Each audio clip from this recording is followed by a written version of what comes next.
Dear children, today we are discussing Social Science First Chapter 4, Medieval India, Concept of Kingship and Nature of Administration.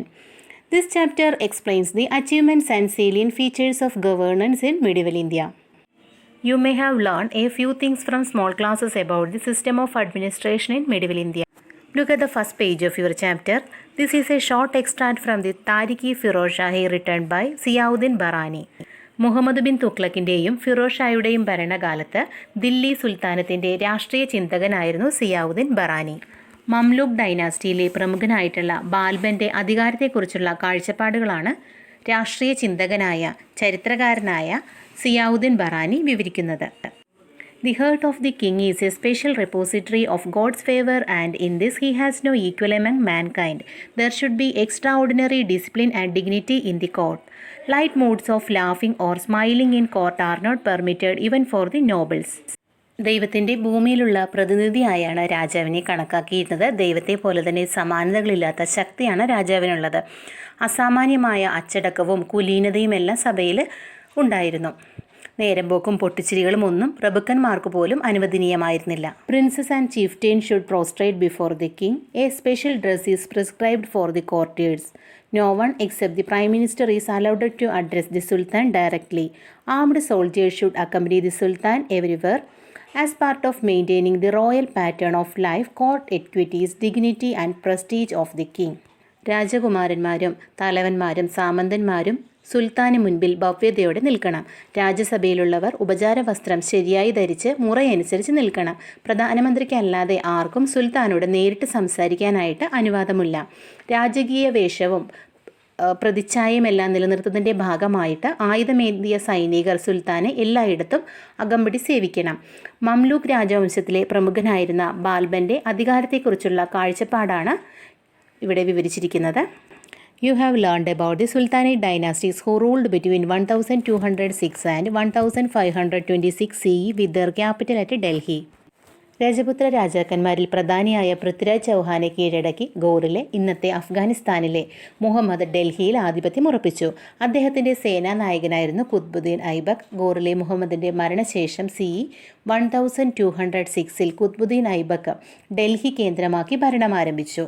അദ്ദേഹത്തിൻ്റെ രാജവംശം Mamluk dynasty, slave dynasty എന്നറിയപ്പെട്ടു. Mamluk ഡൈനാസ്റ്റിയെ തുടർന്ന് ഖൽജി, തുഗ്ലക്, സയ്യിദ്, ലോധി രാജവംശങ്ങൾ 1526 വരെ ഡൽഹി കേന്ദ്രമാക്കി ഭരണം നടത്തി. The rulers of Delhi between CE 1206 and CE 1526 are known as sultans, and the period of their reign is known as Sultanate period. Look at the flowchart given below. It chronologically lists the dynasties and the respective major rulers during the Sultanate period. Let us now learn about the system of administration of medieval India.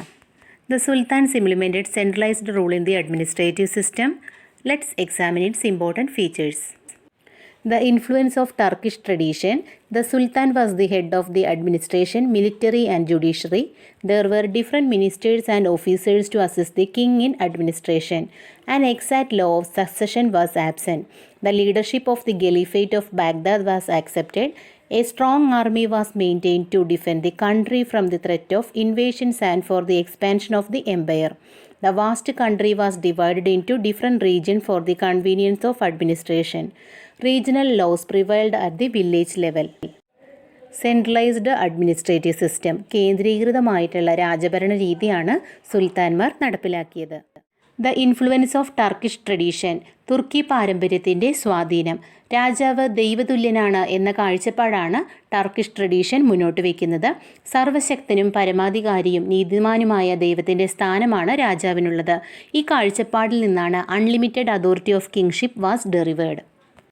കുടുംബത്തലവൻ കുടുംബാംഗങ്ങളെ നിയന്ത്രിക്കുന്നത് പോലെ രാജാവ് ഭരണം നടത്തുന്നു. അദ്ദേഹത്തിൻ്റെ തീരുമാനങ്ങൾ അംഗങ്ങൾ ചോദ്യം ചെയ്യുന്നില്ല. ഓരോ അംഗത്തിൻ്റെയും സ്ഥാനം, സ്വത്തവകാശം എന്നിവയെല്ലാം രാജാവാണ് നിശ്ചയിക്കുന്നത്. There were different ministers and officers to assist the king in administration. ഭരണകാര്യങ്ങളിൽ രാജാവിനെ സഹായിക്കുന്നതിന് വേണ്ടി, സുൽത്താനെ സഹായിക്കുന്നതിന് വേണ്ടി നിരവധി മന്ത്രിമാരും ഉദ്യോഗസ്ഥരുമെല്ലാം ഉണ്ടായിരുന്നു. And exact law of succession was absent. കൃത്യമായിട്ടുള്ള പിന്തുടർച്ചാ നിയമം ഉണ്ടായിരുന്നില്ല. സുൽത്താൻ പദവിയിൽ മൂത്ത മകൻ തന്നെ പിന്തുടർച്ചാവകാശിയാകണമെന്ന കീഴ്വഴക്കങ്ങളോ നിയമങ്ങളോ ഒന്നും ഉണ്ടായിരുന്നില്ല.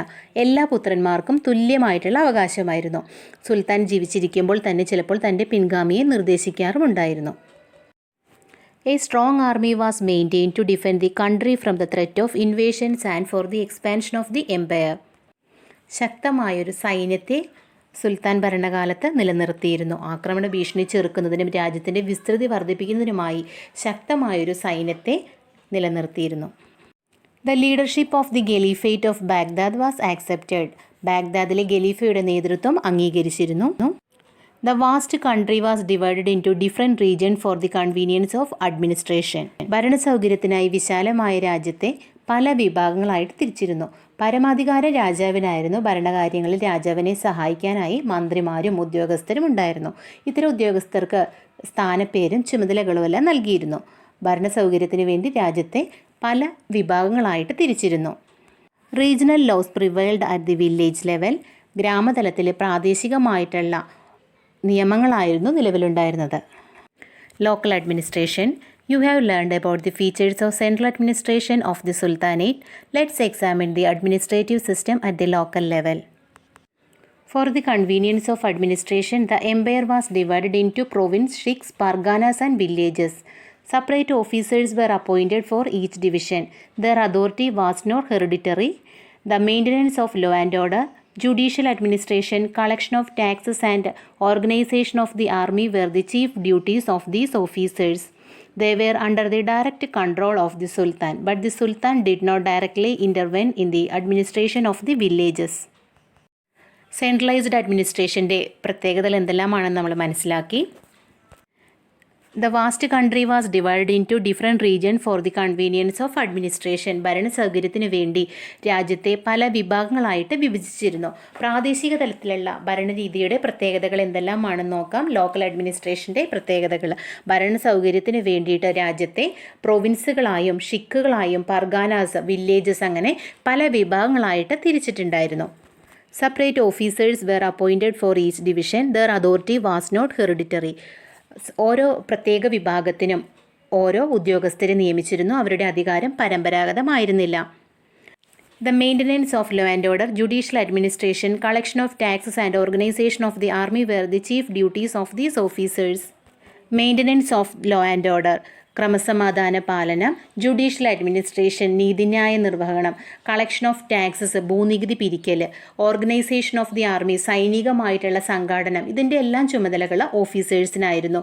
സുൽത്താൻ്റെ നേരിട്ടുള്ള നിയന്ത്രണത്തിലായിരുന്നു ഈ ഓഫീസേഴ്സ്. എങ്കിലും വില്ലേജ് ലെവലിലുള്ള അഡ്മിനിസ്ട്രേഷനിൽ സുൽത്താൻ നേരിട്ട് ഇടപെട്ടിരുന്നില്ല. ഡൽഹി സുൽത്താനേറ്റിലെ സെൻട്രലൈസ്ഡ് അഡ്മിനിസ്ട്രേഷൻ്റെ ഫീച്ചേഴ്സും ലോക്കൽ അഡ്മിനിസ്ട്രേഷൻ ഫീച്ചേഴ്സുമാണ് നമ്മളിന്ന് ഡിസ്കസ് ചെയ്തത്.